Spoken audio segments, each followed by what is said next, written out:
All right. We're very happy to have Ismael Sierra from Cambridge talking about homological stability of diffeomorphism groups and splitting complexes of manifolds. Thank you very much, and well, thanks for the invitation to participate in this seminar.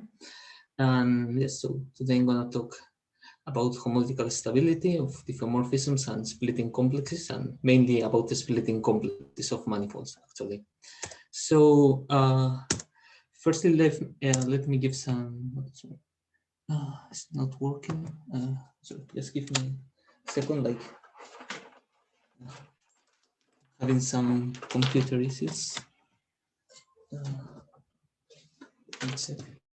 Yeah. Okay. So firstly, let me start by saying briefly a few things about homology of diffeomorphism groups and why it's interesting. So if we start with a manifold with boundary W, I will denote by differential boundary of W the topological group of diffeomorphisms of W that fix its boundary pointwise. And to be more precise, they fix a neighborhood of the boundary pointwise. I give it the C-infinity topology to be it as a topological group. And then given this group, you can take its classifying space.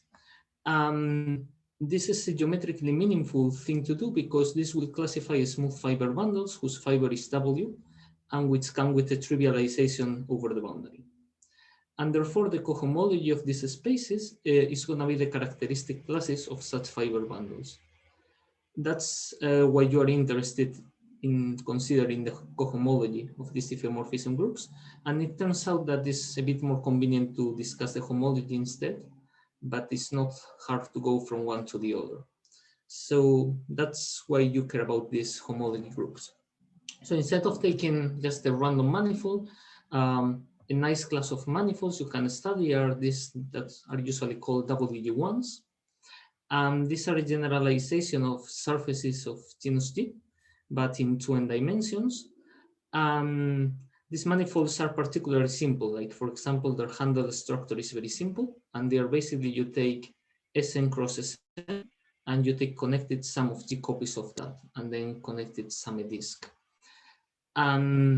Alternatively, you can view like W11 as a building block, and then view WG1 as like G copies of this put together by a boundary connected sum.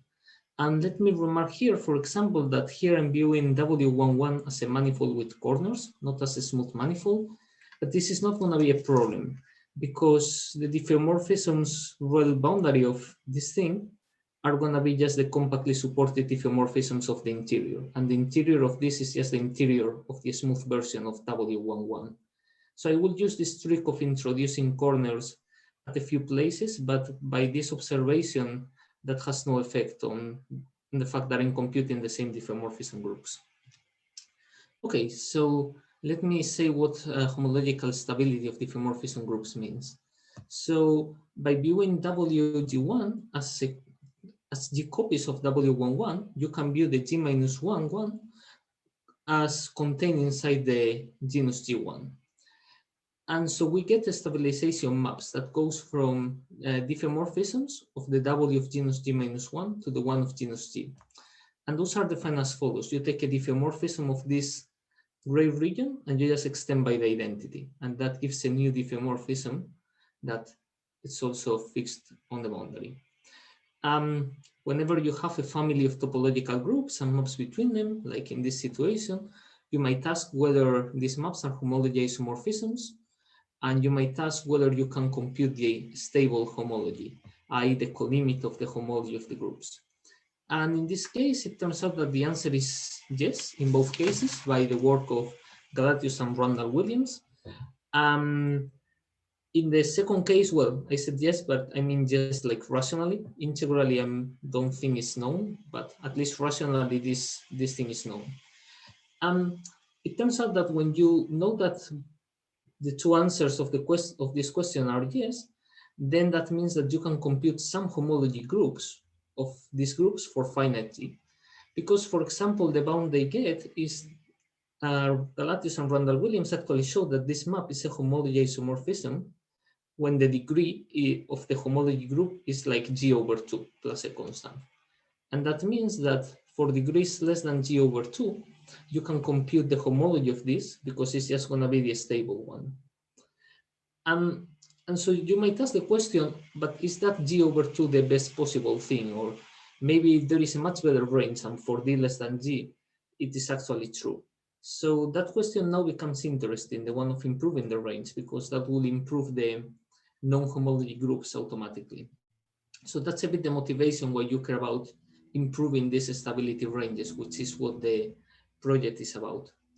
So the theorem that I have in this direction is the following. It says that these stabilization maps in homology are isomorphisms. Well, if we look at integral coefficients, then they are isomorphisms basically up to degrees 2g/3 when n is even or 3 or 7, which improves this g/2 that was previously known.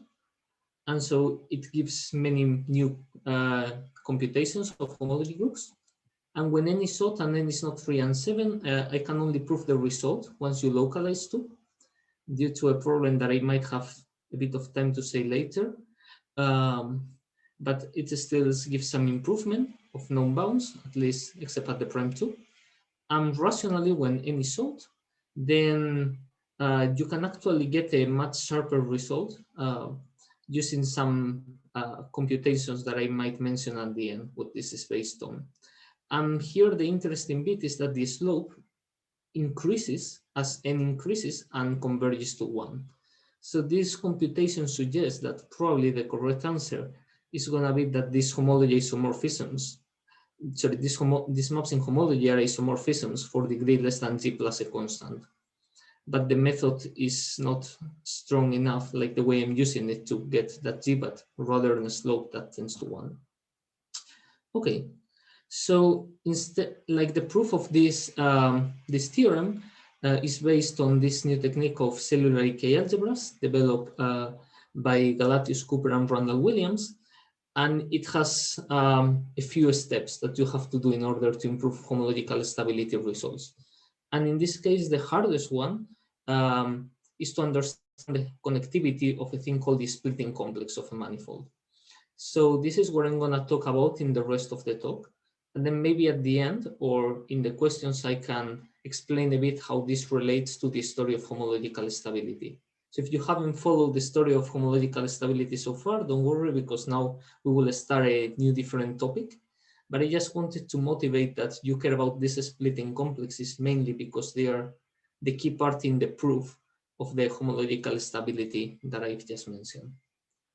So now let's start. So I'm going to say that a good manifold is the data of a smooth manifold with corners, as I remarked before. It must be oriented as well, and it's going to satisfy some assumptions. So let me go through them. The first one is that the dimension is 2n, same as a WG1, and is n-1 connected as a WG1. And I want n at least 3 because I will use things like surgery or Whitney tricks. I want it to be S-parallelizable. This is like the WG1s satisfy this property. I also want the signature to be 0, which the WG1s have this property. But now I'm gonna relax a bit the assumption on, instead of just saying it must be one of the WG1s, I want to allow more general types of manifolds. And I'm gonna say briefly why, but it will be more clear by the end of the talk why you want to allow more general manifolds. So here there are two types of generalizations. So the first one you want to consider is allowing the boundary of W, instead of just being the standard sphere, as it is the case for a WG1, to be just a homotopy sphere. This is useful because it will allow more splittings. So it turns out that the WG1s have ways of splitting into pieces that look like smaller WG1s, as we have seen in previous slides. Like, for example, W21 is two copies of W11 put together. But if you relax the type of W's that you allow, you might find interesting ways of writing, for example, W21 as a union of two different manifolds or things like that. And I want to do that. The fact of allowing even more generality and just saying n-2 connected and this is free is because I'm going to prove the high connectivity of the splitting complex by induction. And it will be useful in the inductive step to know the connectivity in a more general type of manifolds. This will be clear later on. But what I want you to think about is these assumptions are saying that W is like a WG1, but a bit more general somehow. And then the next two assumptions are not assumptions on the manifold itself, but rather like extra structures that you put. So the first one is that you have a decomposition of the boundary. You want to say that if you are going to take a 2n dimensional cube, so the interval to the 2n, here n should be like 3/2 or something because it's not possible to draw any interesting case. But you take this 2n cube and you are going to remove the top face, which is going to be formally defined as last coordinate equals 1. You're going to remove the rightmost face, which is formally defined to be the first coordinate equals 1. And you want the rest of the cube to be part of the boundary, including all the corners and all the corner structure that they carry. And also this edge, which is in reality a 2n minus 2 manifold, should also be part of the boundary with all the corner structure that it has and so on.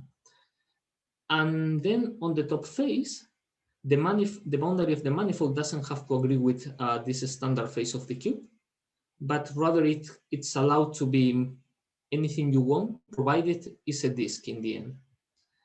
And on the red part, I allow the boundary to be interesting. So if the boundary has some homology, basically all the homology of the boundary must be on this part, on the red one. The yellow one is allowed to be a disk, but not the standard one, and the rest is basically fixed to look like a cube. So for example, if I promise you that the red one is just the standard face, that's one special case, then in general, the boundary is just going to be a homotopy sphere because it's going to be the union of two disks, the one given by this top face and the rest of the cube glued together. Okay, so these are the types of manifolds that I want to consider. And let me give some observation about how the homology of such a manifold will look like. So firstly, Hn must be free and finally generated. It just follows by, for example, by Poincare duality and using these connectivity assumptions on the manifold. Also, like this middle homology will carry either symmetric or skew-symmetric by linear form, given just by intersection product. And all the other assumptions about W, the one that the signature is 0, the one that the homology of the boundary must be free, like if you put them together with Poincare duality and classifications of forms, you can check that the middle intersection form must be abstractly isomorphic to a direct sum of a hyperbolic thing and some form of some z to the b, which is identically 0. This part basically will correspond, this is the radical and will correspond to the boundary, to the homology of the boundary, and this part here will correspond to the homology of the interior. And we call this G the genus of W. Let me just recall briefly that the hyperbolic sum and H means the one spanned by two things, E and F, where the product of E and F is 1, and it's -1 to the n symmetric. And E dot E is 0 and F dot F is 0. And this just means take an orthogonal direct sum of G copies. I call this the standard like a hyperbolic sum. And this B is just the rank of this homology group. And also observe that this form will be hyperbolic if and only if this B is 0, which is if and only if the boundary is a homotopy sphere. Okay, I will use these facts in the rest of the talk, probably without mentioning much. But they are just easy consequences of the assumptions of W. Okay, so now let's start by defining what splitting is. I'm talking about splitting complexes, so the first thing would be to say what do I mean by splitting a good manifold W. So it is going to mean embedding of a codimension 1 disk. So you can see in the picture that's going to be the blue one into W. And I firstly wanted to divide into two pieces. Otherwise it couldn't be splitting. Okay, I'm going to say the conditions about the left and the right pieces in just a second. But let me say that this embedding is going to be standard in all the faces of the cube, but the top one. So what do I mean by that? You can always take the following embedding of a cube. You fix the first coordinate to be some t epsilon, depends on the map epsilon, and then you just embed an standard disk if this was the standard cube. But as the top face is not needed to be standard, then here I cannot really control what it does. But what I want is this embedding near this part of the boundary, which is all but top face. I want it to look literally as just this standard thing. And here on the top face, it does something. I want it to be compatible with the color. By this, I really mean that I want, like, if you look close to this corner, it should look perpendicular somehow. I don't want to do any strange thing near this part, but then here is allowed to wiggle or do whatever. Okay, given this, we get a notion of what the left piece is and the right piece is, because we can look at the first coordinate less than epsilon and less than the epsilon, and the first coordinate bigger than the epsilon, and that gives a notion of left and right.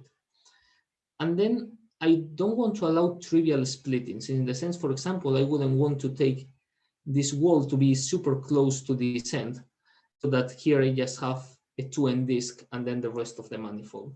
So to avoid that thing from happening, I'm gonna say by hand that I'm going to impose by hand that the genus of this piece must be positive. And on the right piece, I'm going to say that either the genus is positive or this red part is interesting. And in that way, I will ensure that each of these pieces is interesting by itself. So I don't allow like trivial splittings. And now we are close to defining what a splitting complex is.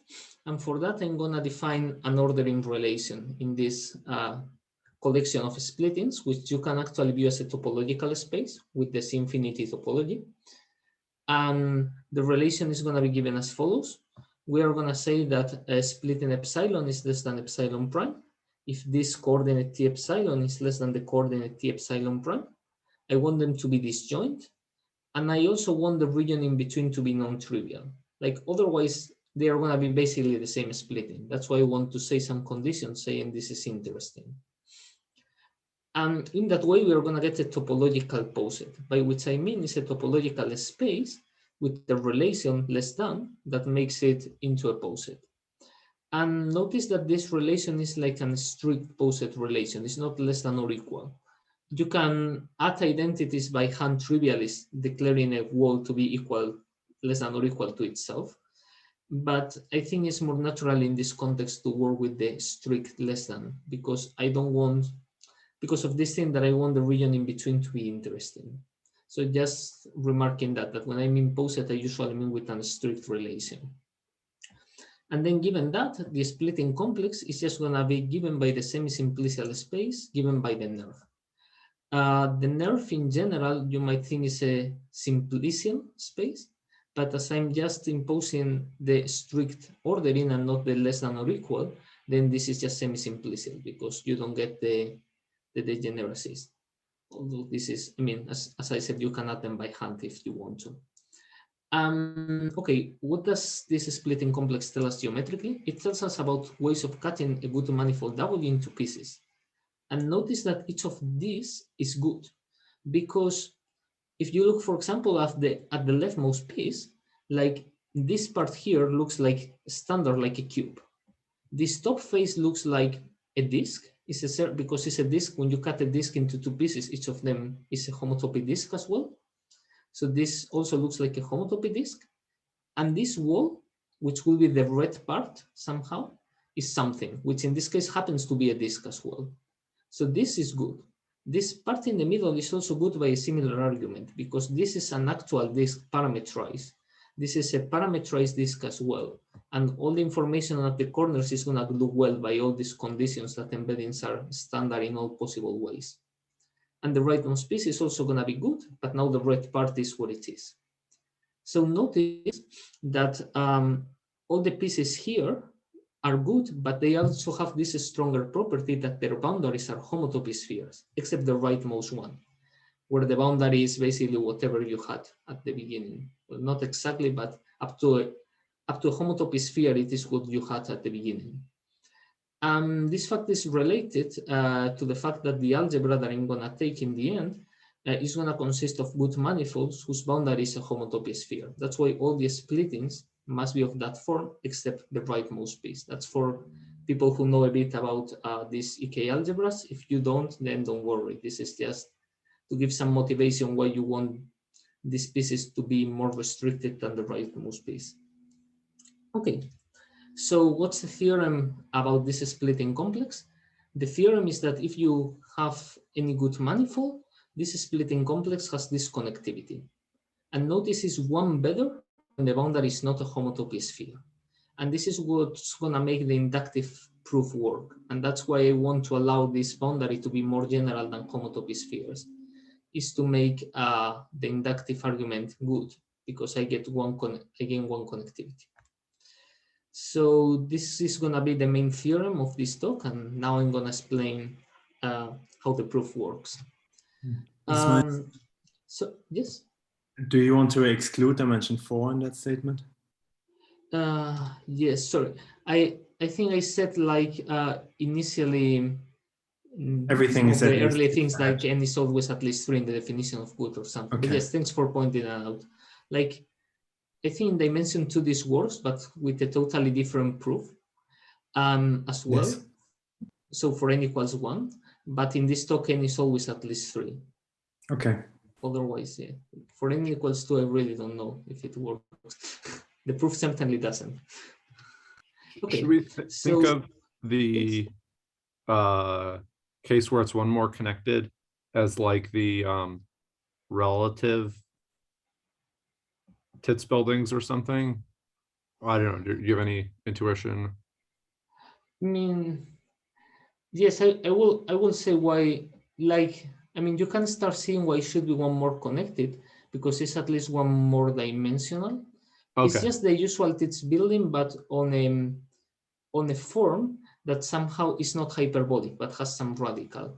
And the one extra dimension comes from the fact that here I impose the genus is always positive, here it must be positive, and here the genus must be either positive or this be non-trivial. So if this is non-trivial, I allow here to have genus 0. And that's what allows me to have one more wall somehow. I will say that in a moment now, why this is the case. Question? Yeah. Do you know whether this is optimal? Yes, because, well, it's either this or it's actually contractible. It's one of the two, because the dimension is one higher. I see. So it is either this do connected you know or it's whether actually it's contractible. Do you know if it's contractible? I don't think it is. But I guess if you would know it, then you would state the theorem otherwise. So yes. Maybe that's a big question. Yes. If this measures E1 cells and it were contractible, then presumably the diffeomorphism groups would have to. Yes, it would say something very strong about homology of diffeomorphism groups if this was contractible. So it's presumably at least not always contractible. Maybe it's sometimes contractible. Yes. Yes, thank you. Thanks for pointing that out. Okay, so let's start with seeing the first part, which I call the connectivity arguments for topological posets in general.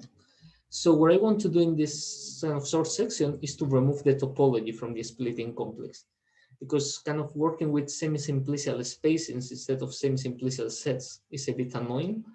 So I want to kind of first develop a machine to get rid of all this topological information of what it means for splittings to be close to each other and just discretize everything. Well, I have a question. So by the dimension of a semi-simplicial space? I mean the dimension of the poset. So somehow the dimension, the longest chain, is the length of the longest chain. Couldn't topology of the, because you're using the topology of, you said you get out of semi-simplicial space. So because the splitting complex is the nerve of this category, and in this category there is a maximum length of a chain of morphisms. This is because this genus is positive, this one is positive, and so on. Yeah. So if I start with something in genus as like a topological.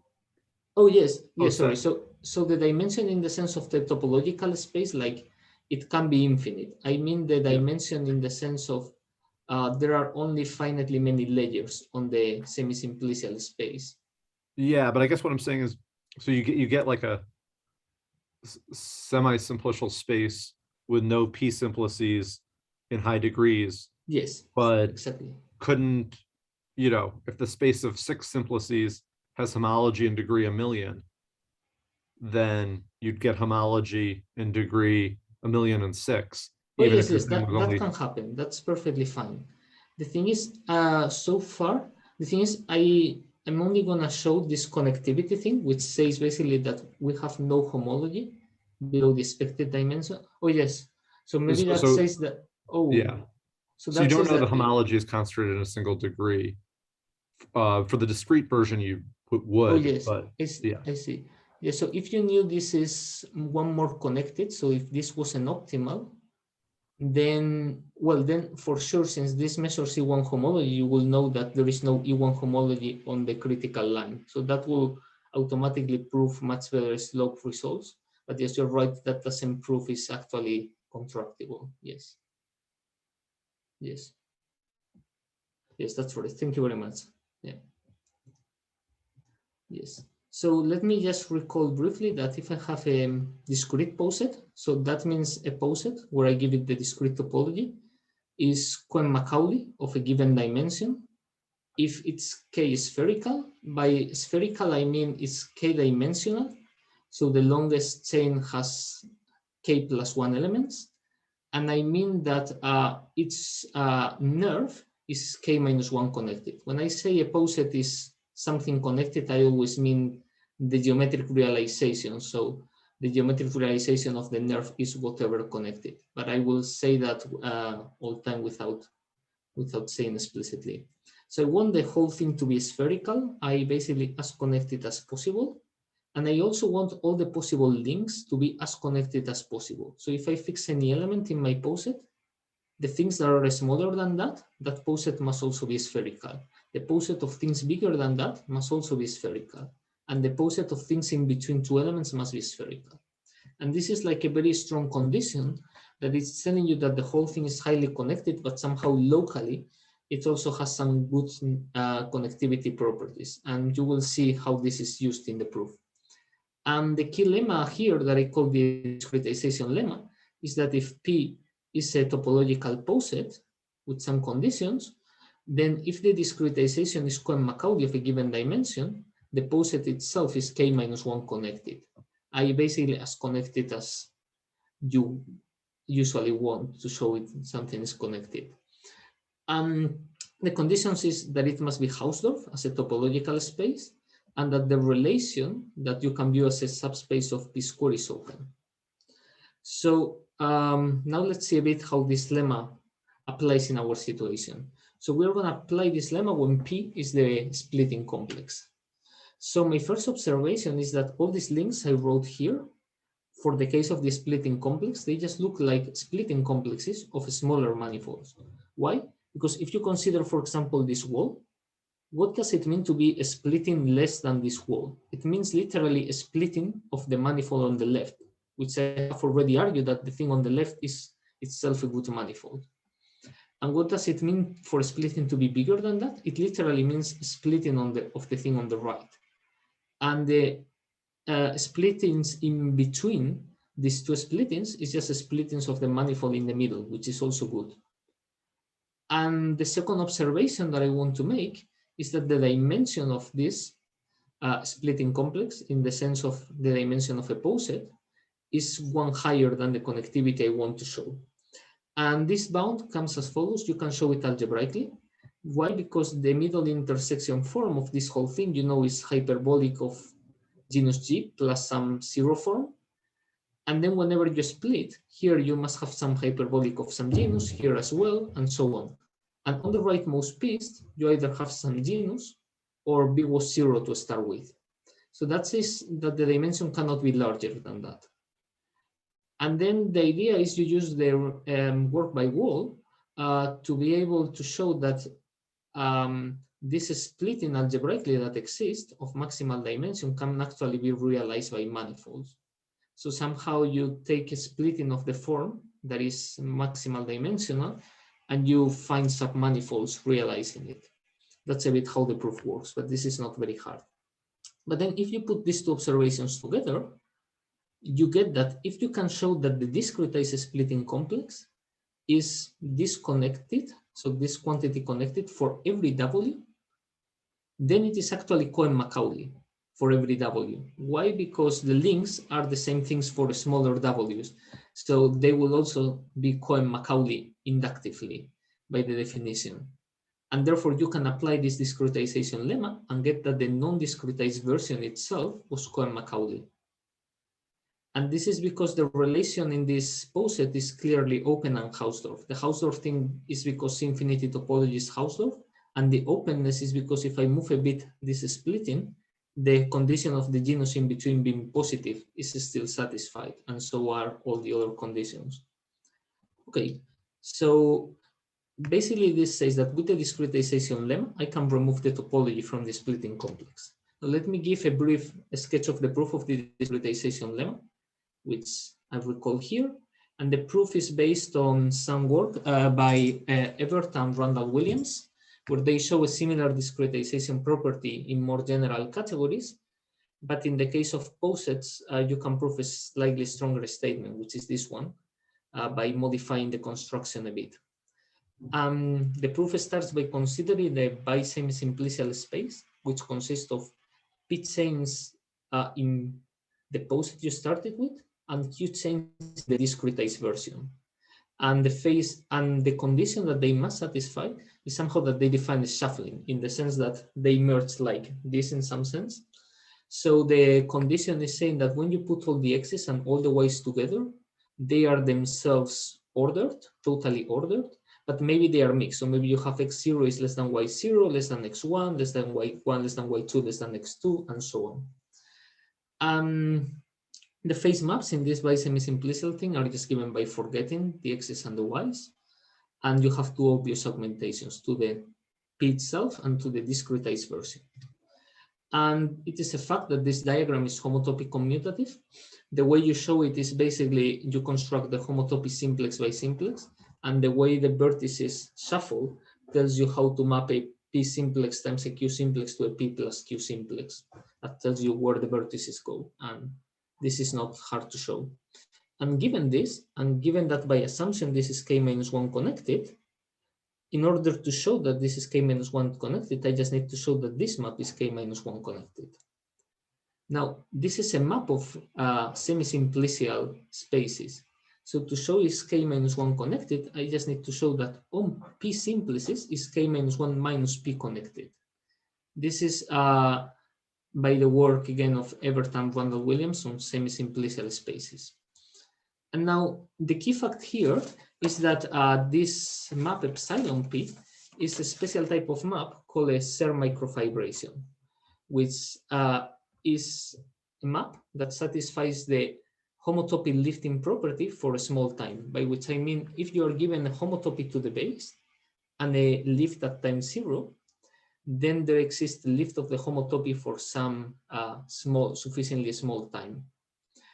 The idea is when you have a Serre microfibration, it is known by the work of Dallatius and Randall Williams that if the actual fibers over every point have some connectivity, then the map itself has connectivity 1 higher.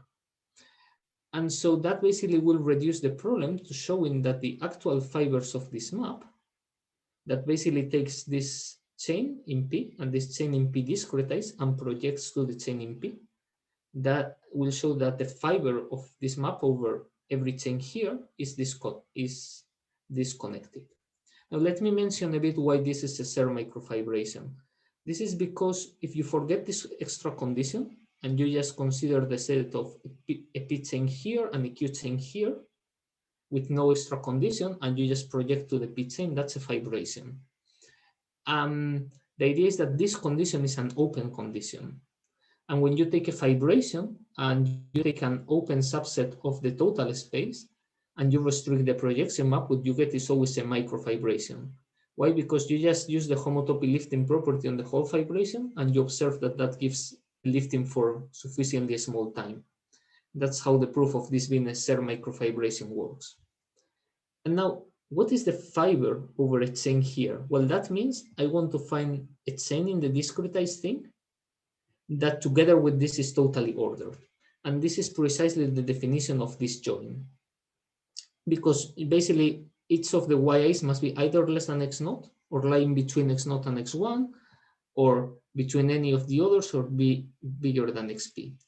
And now is when I really need to use the Cohen-Macaulay property to say that each of these things will have a certain connectivity depending on the heights of these elements in the posets. And the individual ones might be very small, but when you add them up, you get the total connectivity, which is high, and it's precisely this number. And that's how you get the result. So now let me very briefly say what you might do from here. You might say, okay, now I have a discrete topological poset. So let's find an algebraic model and finish the proof. So you say, okay, this is an n-1 symmetric form, as I said. The boundary of a good manifold is a homotopy sphere if and only if this is hyperbolic. So any split it gives a hyperbolic summand. Why? You just take the homology of the left part. And so the splitting complex maps to the poset of hyperbolics in the form of the manifold, which is, as someone mentioned before, is the kind of Tits building of this algebraic thing, basically. So given any form, you can define the poset of non-zero hyperbolics, and you have such a map. So and it is also known that this poset of hyperbolics algebraically has the maximum connectivity property. This is by a work of van der Kallen and Lutjenga. And so you might try to say, oh, so what if I can show this map is highly connected? Then I'm done. Now, the problem in doing so is that if you try to use any standard techniques like these Quillen poset fiber lemmas or lifting arguments as the one I will explain at the end of the talk, then you end up having the trouble that, for example, you might have here a hyperbolic inside another one, so that the big one is the direct sum of the small one plus another hyperbolic. And if you realize these things by epsilons, then the intersection of those epsilons might be very nasty and has nothing to do with that nice intersection algebraically. So the intersection of these epsilons in general is very bad. And so even if you choose one hyperbolic inside the other, that doesn't guarantee that the epsilons have a nice ordering or anything. So this is not a very good idea. And what this suggests is we should not try to find an algebraic model of the discretized splitting complex, but rather of a poset defined using codimension n submanifolds. So now we need to create another poset somehow related to the original one, and then to show that that other poset has the connectivity property we want, we will find an algebraic model. So we will do that by a thing called the NERV theorem. So let me motivate the NERV theorem for those of you who haven't heard of it. So let's start with a space and an open cover.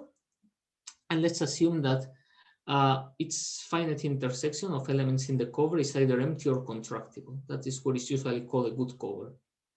Then you can take a poset defined by the finite subset of the indexing with non-empty intersection. And we can think of this poset as indexing the cover somehow. It kind of understands the combinatorics of the cover. And then the classical NERV theorem says that X, the space you started with, is homotopy equivalent to the geometric to the classifying space of this poset, i.e. the realization of its NERV.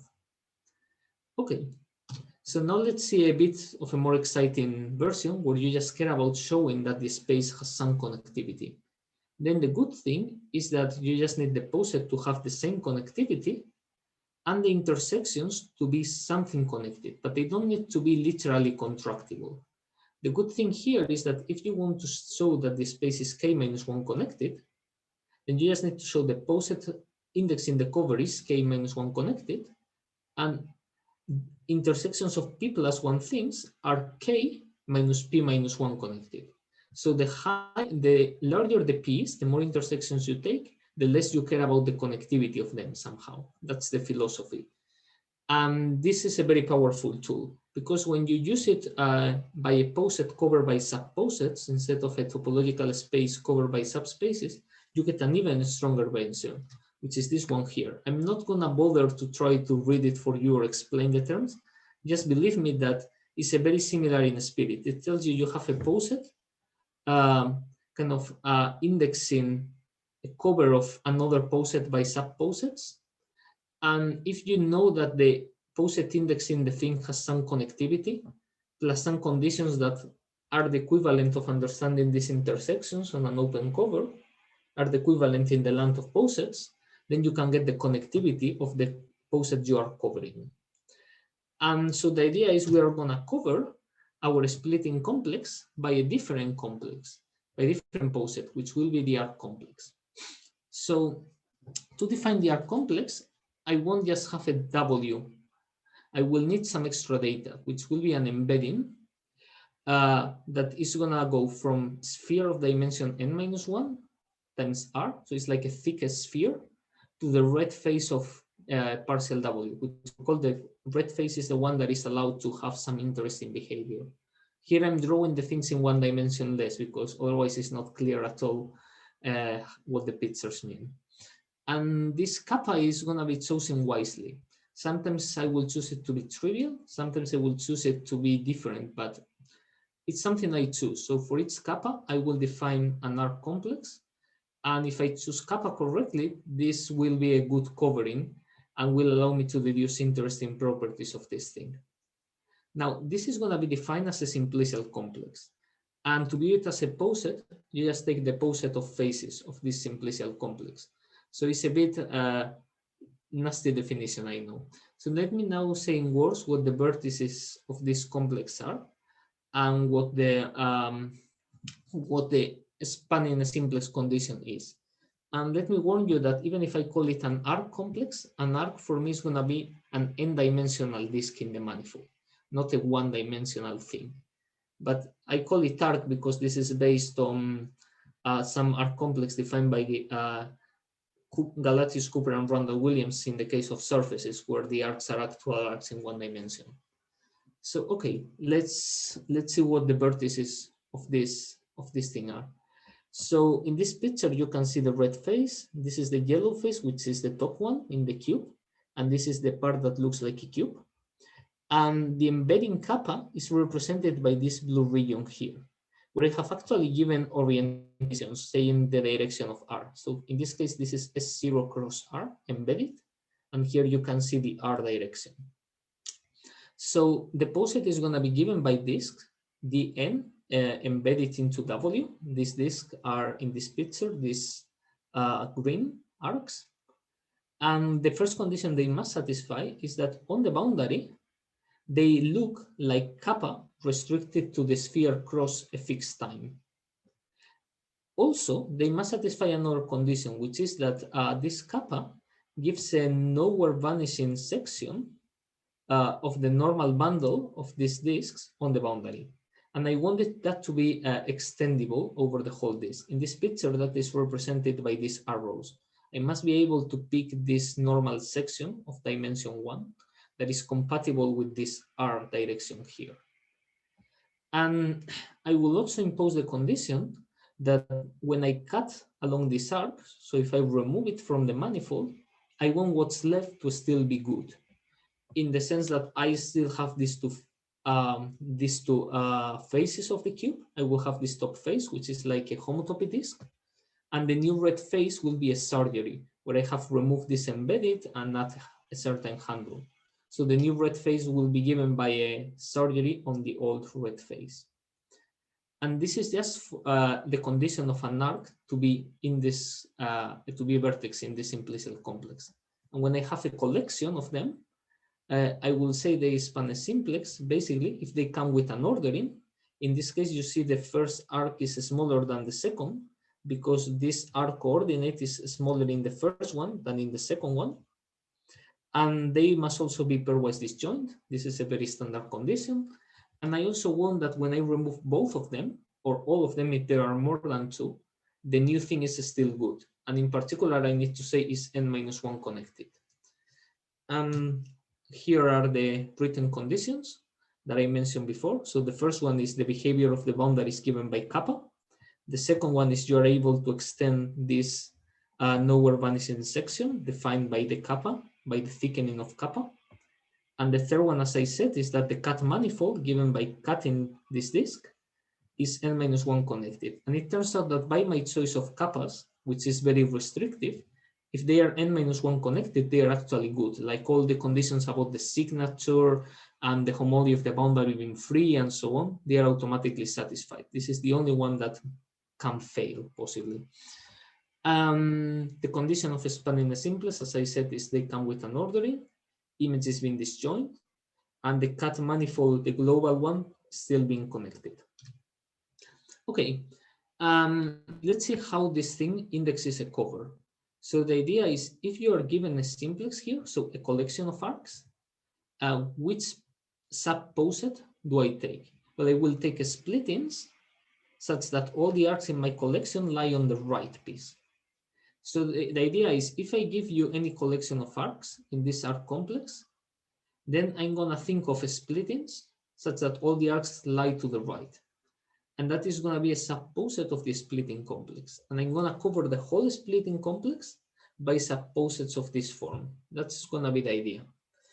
The key of the proof is that this f of a, which is how I call it, the poset index by a, is almost the same as the splitting complex of the manifold obtained by cutting along these arcs. It is almost the same because there is one condition that doesn't need to be true. Recall that in the definition of a splitting complex, I insisted that on the right, either I have some genus or the boundary is interesting. Now, the problem is when I do all this cutting business, I might lose the genus. Like, for example, in this picture, when I cut along this arc, this genus 1 will disappear. But it turns out that the situation might even be worse. It might also be the case that when I do these surgeries on the boundary, the interesting behavior on the boundary is killed. So it might be that we end up with a rightmost region that looks trivial. So f of a is basically going to be the splitting complex of the cut manifold. And sometimes it will also carry splittings where the right piece is trivial. But it turns out that that new splitting complex, where I allow the right piece to be trivial, is actually simpler than the original one. And if you know the original one has some connectivity, that other one has one better connectivity. And that's why an easy argument related to posets in general. So it's not very important. So the thing you should understand somehow is that in many cases, this is literally the splitting complex of the cut manifold. So if I inductively know that, then that fits into the machinery of the Nerf theorem, because in the Nerf theorem, one of the things I need to understand is what is f of each of the elements of the poset I'm covering, which are these f of a's, how connected they are. And this will be when the induction step works. And here you can also see why I need to allow this piece to have interesting homology. Is because even if I start with a disk, as in this case, when I start doing surgeries on a disk, and surgeries, I in general create some n-1 homology groups. And that's why, to start with, on the definition of a good manifold, I said that the boundary is not just a homotopy sphere, but something more general, is to allow these surgeries to happen. Okay, and the conclusion basically is, if you now go to the statement of the Nerf theorem and check all the conditions, you will see that they are true, either inductively, or they are just true, like some of them are just easily true by construction. And the only one that you need to verify to apply it is that this arc complex is Cohen-Macaulay of this dimension. It turns out that if this was true, then the other conditions are hold inductively, and therefore you will get the connectivity of the splitting complex of your W, given the splitting complexes of smaller things have a connectivity. So basically, we have reduced our original problem to showing this arc complex is highly connected. And this arc complex is a simplicial complex. And now finally, we are going to go to algebra to find an algebraic model of this, which now will be good. And we will use that to prove the connectivity. So the goal is we will find a way of making this algebraic. We will show the algebraic thing is Cohen-Macaulay, and we'll show that the map between them is highly connected. And so I can move the connectivity to here. Okay, So let's focus on the case where the embedding is trivial, by which I mean the embedding factors through a disk in the red face of the boundary of W. Then in that case, if I give you a vertex, which remember is an arc, so an embedding of a disk, that will give a homology class of W relative to the image of kappa. But since this image of kappa factors through a trivial thing, there is a canonical isomorphism basically between this and the homology of W itself. And the idea is that then this vertex will give a homology class, a middle homology class in W. And it turns out that this extension of the arrows that I draw in previous diagrams is purely algebraic. It holds that, I mean, you can extend if and only if the product of alpha with itself is 0, which is actually why I put it. I mean, it looks quite unnatural, but this is because I want the algebraic model to have this property. So the other thing is just a geometric way of saying it. And then, okay, what else? If I have a simplex, the condition of the arcs to be disjoint implies that the algebraic images are orthogonal, by which I mean that the product of any of the two is 0. This is quite clear by definition. But then this set is actually isotropic, which means orthogonal, and the product of everything with itself is 0. And it turns out as well that just by some Poincare duality yoga, that if the cut manifold is going to have this connectivity that I want, if and only if this set I start with is lambda unimodular. That, let me recall, this means that you can find lambda duals. So you can find some beta 0 to beta p in the homology, such that the lambda of alpha I and beta j is delta ij. And this suggests that this should be the correct algebraic analog. It should be a simplicial complex whose simplices are isotropic lambda unimodular sets. And the phase relation is just being a subset of. So this is going to be my algebraic model. And I kind of want to say that the geometry and algebra are close enough. So firstly, let's study the algebraic complex. So we take our general bilinear form, which is always of this type, by the type of manifolds I'm considering. And the idea is you want to show that this is Cohen-Macaulay of this dimension. And the idea is you first notice that this form has a map to the hyperbolic given by projection, and you apply these posed fiber lemmas of Quillen to that map. And you also assume inductively that you know everything about the connectivity of these things for a smaller t or a smaller b. And then you reduce to the case of b equals 0. Like if the b equals 0 case has the connectivity, then so do all the others.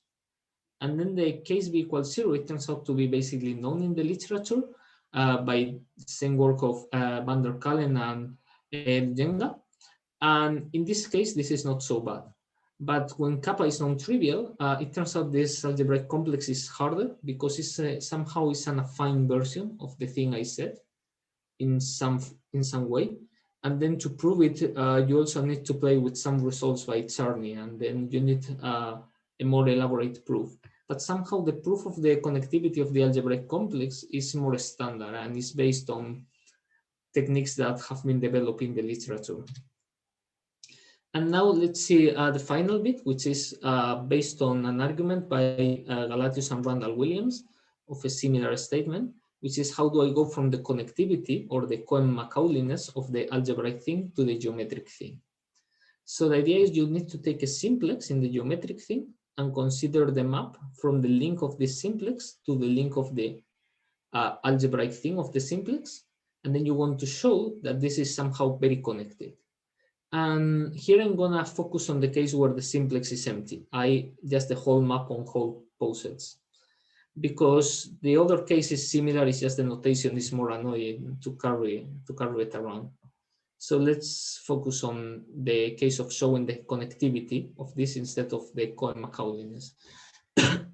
So we have this map. This is just the map that sends its arc to the homology class. It's nothing mysterious. And we know this is Cohen-Macaulay of the correct dimension. And we want to show that this thing has the correct connectivity. So let's fix K, which is going to be either at most G minus 3 or G minus 2, depending on this B.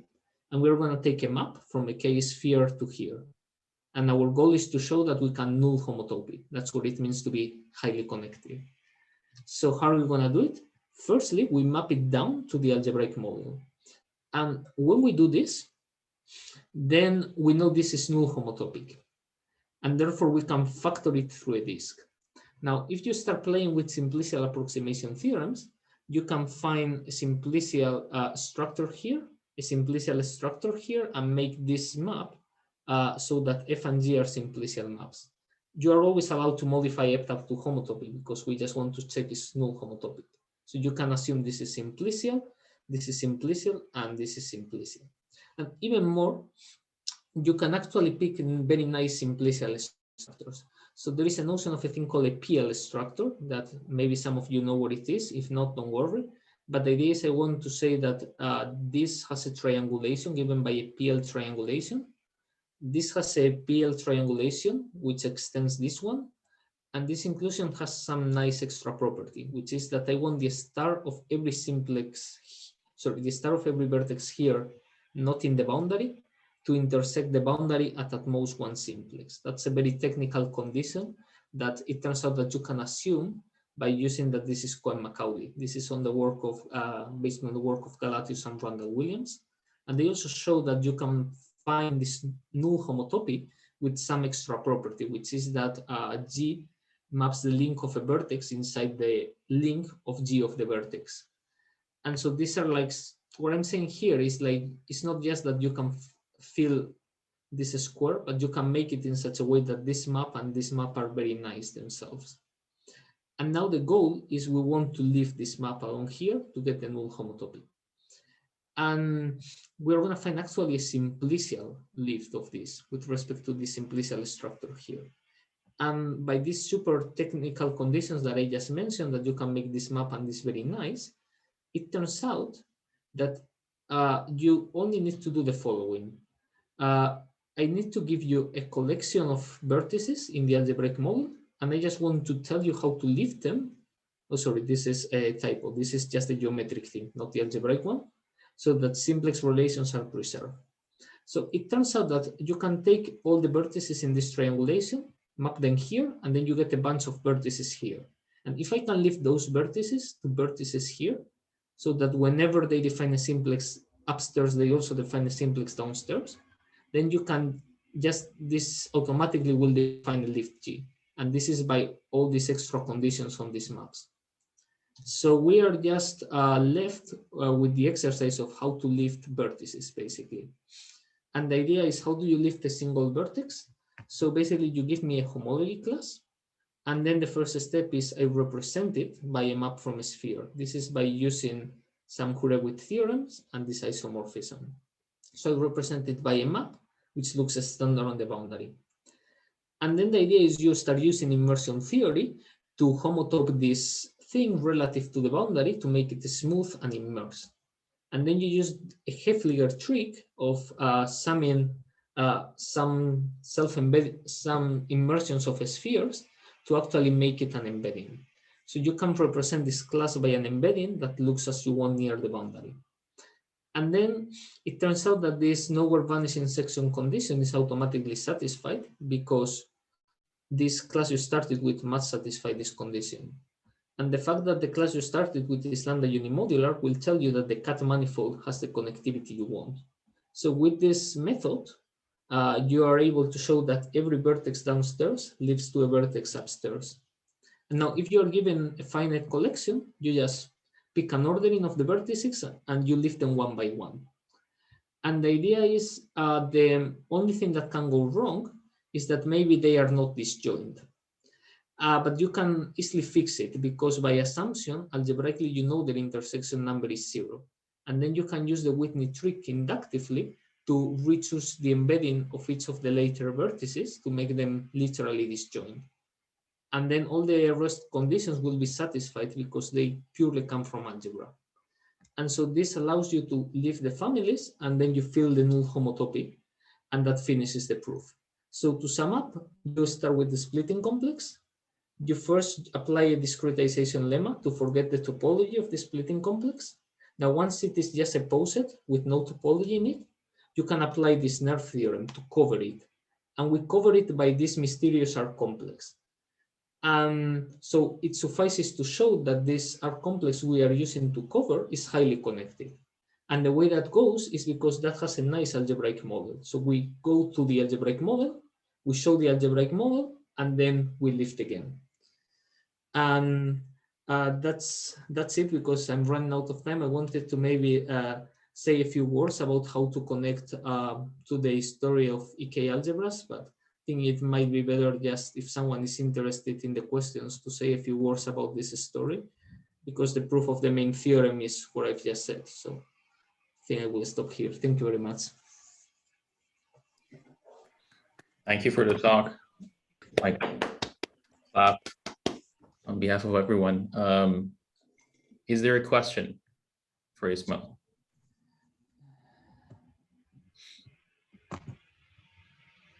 I have actually a few questions myself. Please.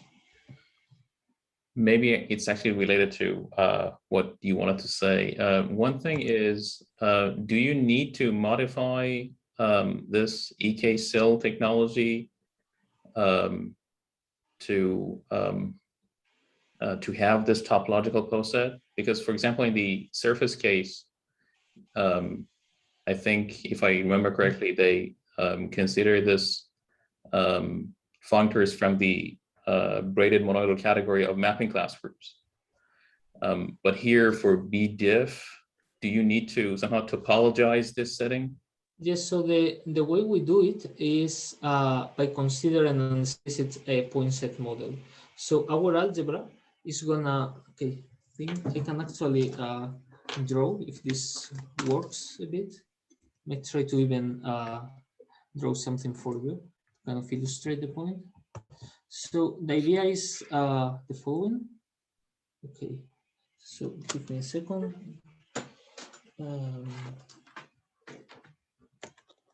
The idea is I will construct an explicit point set model of the algebra, and that's the bit of the key. So the algebra is gonna consist of manifolds that look like this.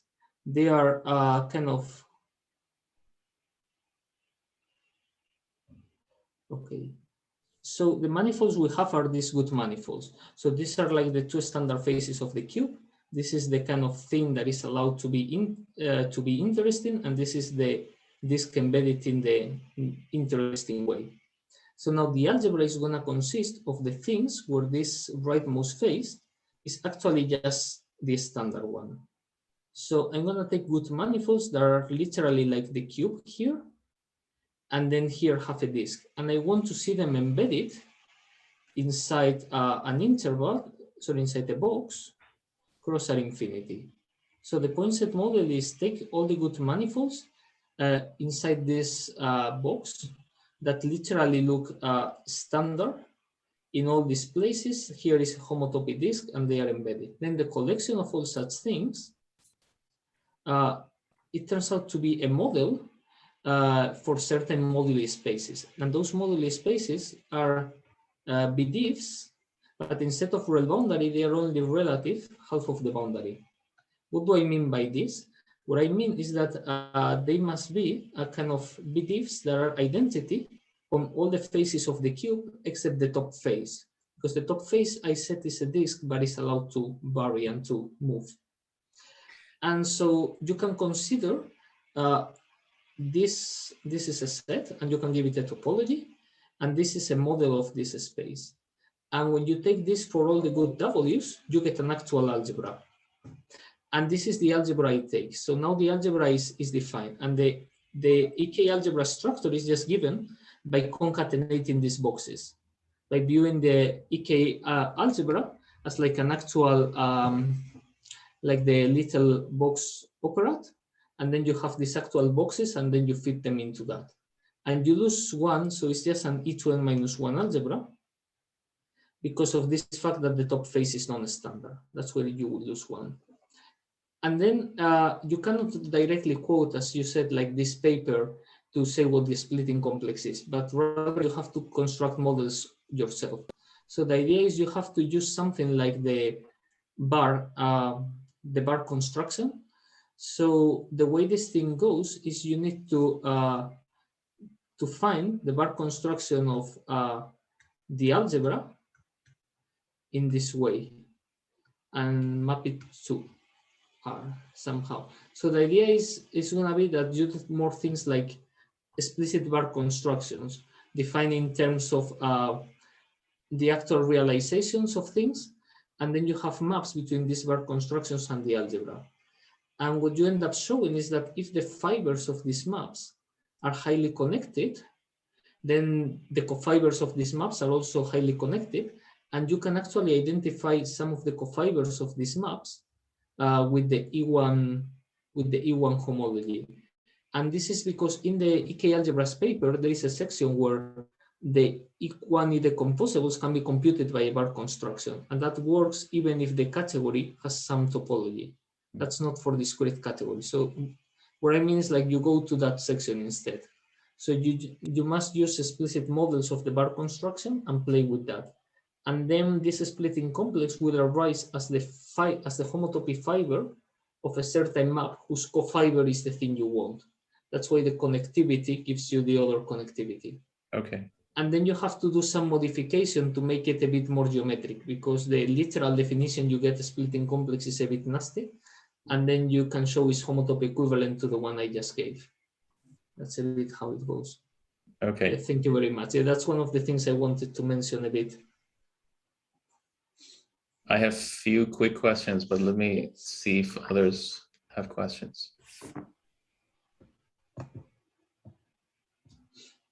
So, I mean, I guess that there are two main ways of showing vanishing for EK cells beyond past what the vanishing of this connectivity would give you. And so, one is you just somehow study the algebra in question and show let's say it has better stability in low degrees than you think it would. And then the other method is, so, in the discrete case, along the, what you call the critical line, the homology is just the coinvariance of the split Steinberg module, which, Yes. your case isn't discrete, but is there, I guess my understanding from that you use the first method, is there any hope of using the second method? I mean, your proof of... Yes. Yes, so far I've been using the first method of trying to compute the low dimensional homology in low degrees. The second method, I have thought about it, but I haven't been able to make any progress. So, I mean, your proof was very long, but at one point you said, okay, now we use isotropic partial bases. yes. So, like, if you want to prove like higher stability for like GLNZ, you say, okay, if you know that partial bases are highly connected, you get that the splitting complex is highly connected. But if you know augmented partial bases are one more highly connected, then you get a generating set of split Steinberg, which lets you show coinvariance vanish. I know that was just like Yes. one thing, but like augmented isotropic partial bases, so I guess a result of Andy Putman, that those are one more highly connected. And obviously that's not your entire proof, but yes. have you thought about that at all? There are a few steps. I mean, I have thought about it, but there are a few steps in the proof where it will be hard to move. Because, for example, in this discretization lemma, I mean, if I knew that the discretization thing, like the homology of that, has some property on the critical degree, I don't really know how to say anything about the homology of the non-discretized things. So so you're saying, like, if let's say you had generators for the homology. So, for example, yes. The discrete thing, you wouldn't know how to get generators. I mean, yes, I thought about it a bit, and the thing is, I haven't found a way. I'm not saying it cannot be done. It will be very interesting, certainly, because that will actually help a lot, because our knowledge of this homology is very limited. But for example, this looks to me like a strong abstraction. Like, even if you understood something better about the discretization, it's a bit unclear to me what you gain about the covariance of the non-discrete thing. Yeah, well, I'd probably take covariance at the end. You probably want to, Sorry? so you knew the generators of the homology of the discrete thing. What do you get about the? Yes. Like, for example, I don't really know. And also, like, you have to be a bit careful because we are introducing this nerve theorem in the middle. So a priori, like this augmented basis that you mentioned will tell you maybe something about some augmented arc complex or something that I can define. But I mean, that might be doable. Yeah. Like, if that is one more connected, you should try to see what you gain. I mean, I can't believe that's maybe possible because this nerve theorem is an application of this poset fiber lemma twice, and that tells you something about the first non-zero. Yeah, but I mean, your thing, or there's this Quillen map of poset spectral sequence. Yeah. So, like whenever you can apply this nerve theorem, you could use the map of poset spectral sequence. Yes. To relate the homologies in the range where they're non-zero, not just say, oh, if one's zero, the other is zero. Yes. Yes. But so yeah, I mean, I agree. This discretization lemma seems to mess things up. So Yes, I mean, like in the GLNZ case, you're interested in this split tits building, and then you map that to like a not split tits building, and then and then like you build it up out of these relative tits buildings, and then those are the things that have maps from partial bases, and so you sort of and everything sort of there isn't a direct relationship. It's indirect, similar to what happens here. So there'd be some hope, but like when you lift algebra, when you lift like algebraic complex to manifolds, who knows what would happen to the generating set of homology, and also the discrete versus, those two steps seem harder than. Yes, exactly. So I thought about it, but I wasn't really sure to even how to start thinking about those two steps. But it might be interesting if someone knows how to get some information out there. I've also thought about it in the case of surfaces for a bit, although I know this is a bit different. Like in the case of surfaces, you might also try to argue whether you can say something like, for example, there are known classes in the homology of mapping class groups of surfaces, like the signature class or things like that. And you may try to say, oh, how can I detect them using this E1 splitting complex? But I have also been unable to find a way of describing those classes in this way. So yeah, I mean, it would be very interesting to know, but I don't really know how to use this technology to actually compute any E1 homology or homology of diffeomorphisms. Have you thought about using E2 splitting complexes? Or E, whatever. I tried for the case of surfaces, and I convinced myself that they were quite hard.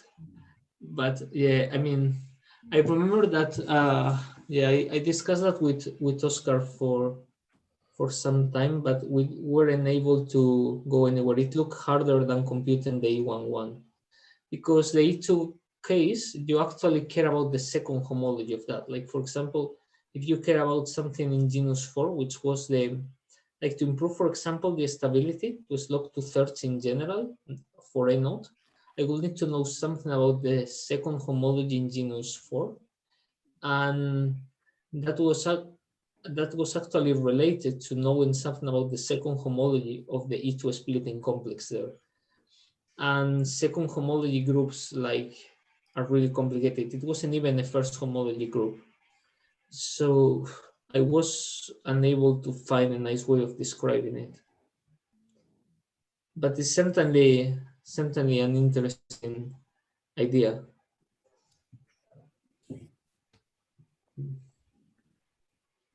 I'll let other people ask questions, but Probably ask some more later. Any other question?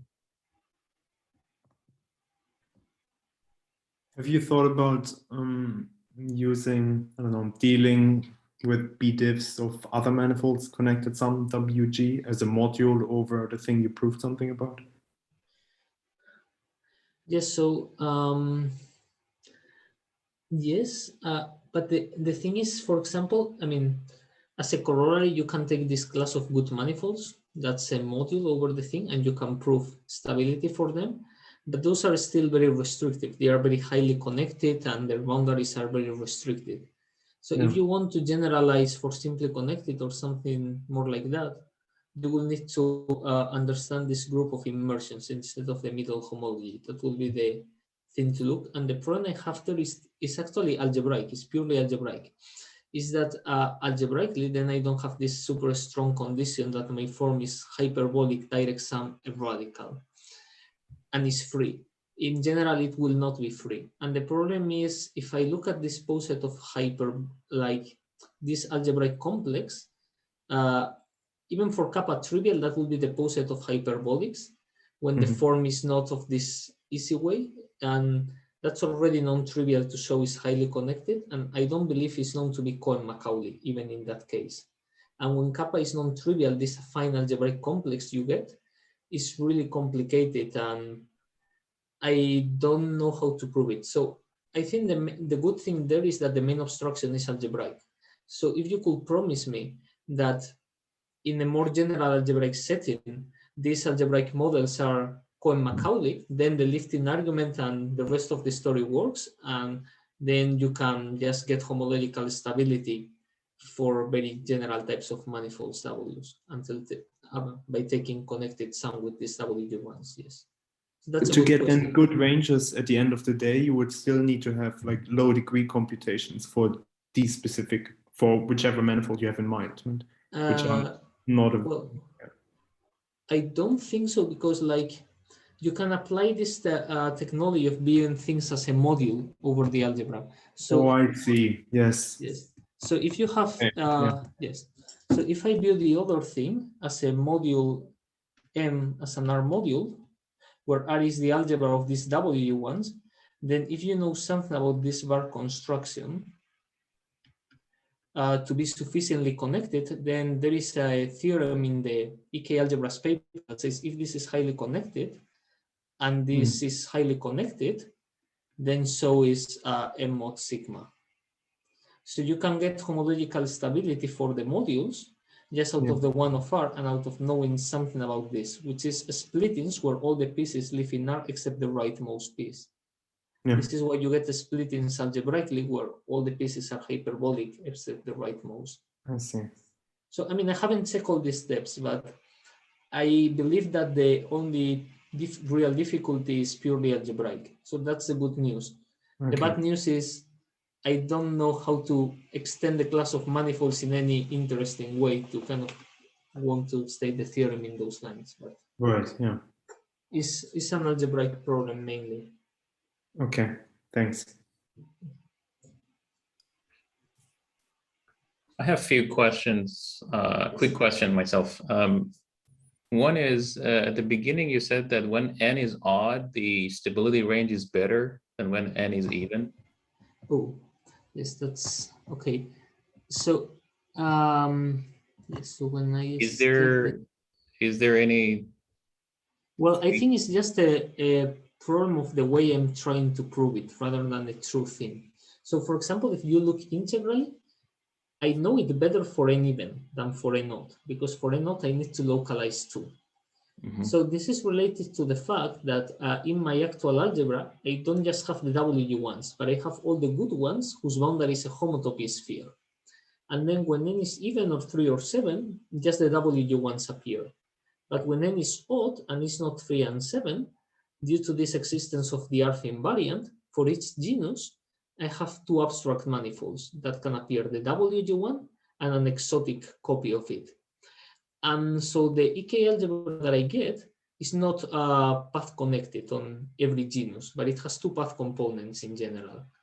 And that's why here the stability integrally is worse, because if you start trying to apply these EK algebras to systems with two path components, you will discover that in general, they don't have a 2/3 stability in the situations you believe, but rather it's just a half because there is some extra homology class. Now, rationally, the story is a bit different why this is better. And this is related to some work by Manuel Kranik, which is about the computation of the homology in low degrees and genus rationally. So, okay, so let's recall you have this this critical vanishing line. And the idea is that there is a result by Kranik that says that when n is odd, below this line, you have no relative homology. So the homology of R mod sigma is literally 0 below this critical line. And it is also 0 on the line for when n is odd. So the idea is when n is odd, the homology of this thing is known to rationally be 0 on the critical line up to some height. And the height is like 2n minus 5, I think. And the idea is that you can then use the EK cells to deduce that you need to attach no EK cells along this line when n is odd, basically.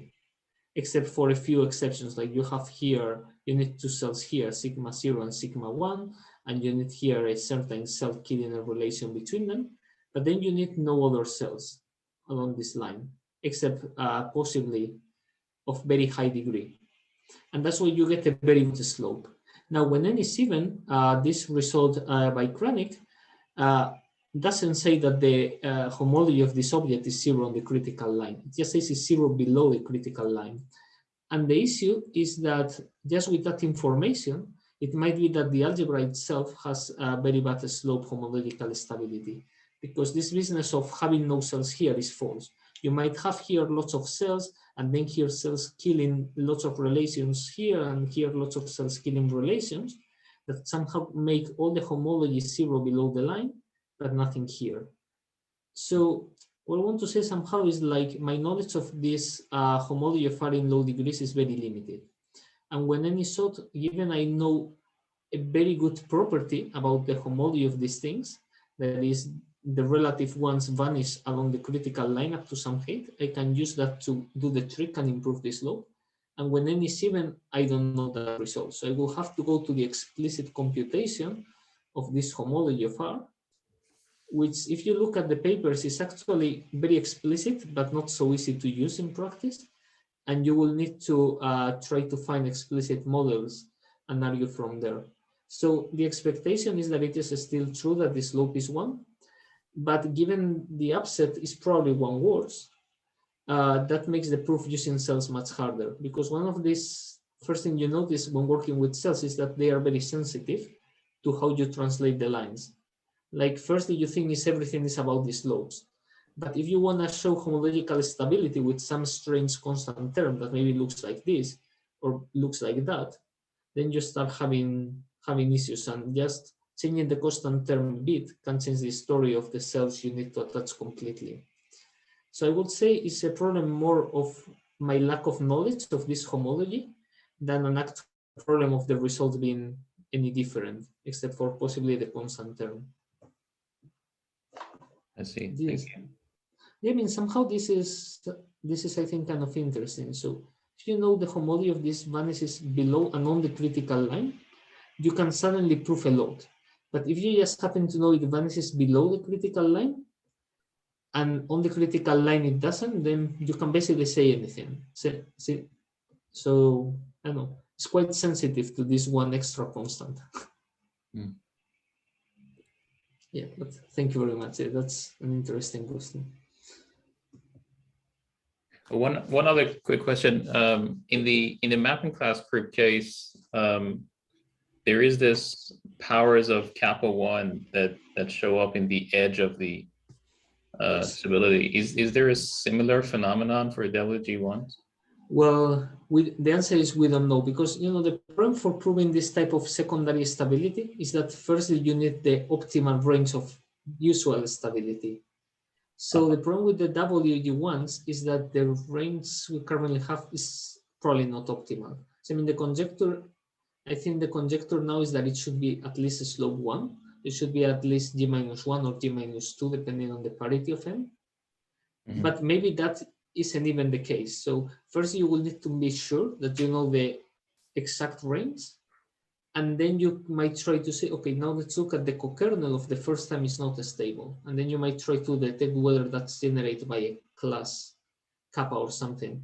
So far, I don't know of any class that, you know, like all these powers do not destabilize or anything. But also my knowledge of this is very limited.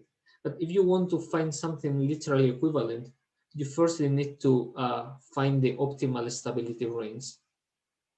Or in other words, is there any low dimensional calculation that is beyond this range? Maybe that's a better question. Not that I know of. So the only low dimensional computations that I actually know are using some techniques by Craig on mapping class groups. I can compute first homology groups of these things. So actually the first homology group, well, you can say lots of things about the first homology group in every genus. So about what's going on here, that's fine. But then once you move to second homology, the only computations I know are based on the work of Berglund and Madsen, and then this paper by Kranik, where he shows some stability properties out of their computation. And the computations of Berglund and Madsen, well, actually, they kind of show that you can understand the homology in every genus if the degree is basically less than 2n minus a constant. But the problem is the way the computation is presented. I mean, I don't really know how to go from what they write in terms of rational homotopy theory to useful information about cells. But I think it might be possible in theory to understand the homology of these BDIFs up to this height.